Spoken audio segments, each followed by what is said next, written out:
Hello guys, आप कैसे हैं? उम्मीद है कि आप सब खैरियत से होंगे। हमारी एक न्यू उर्दू फ़िल्म एक रिश्ता, जिसके राइटर, डायरेक्टर और प्रोड्यूसर हैं नवीद रज़ा साहब। तो ये फ़िल्म कल एम्पोरियम मॉल में रिलीज़ हो रही है 18 मार्च, और कल एम्पोरियम मॉल में लग रही है। तो प्लीज़ आप सब लोगों से गुजारिश है कि आप सब लोग ज़रूर देखने आइएगा। Thank you. अल्लाह हाफिज़।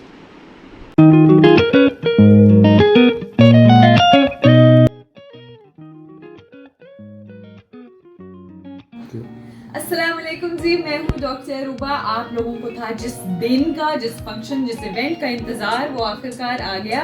यानी सिर्फ 4 दिन रह गए हैं। 19 मार्च 2022 को होने जा रही है qawwali night with Babbu Rana UCP के पास रोटी सालन रेस्टोरेंट में। सो जल्द से जल्द अपनी टिकट बुक कराएं और जाएं, अनलिमिटेड फन एंजॉय करें बब्बू राना की कवाली पे।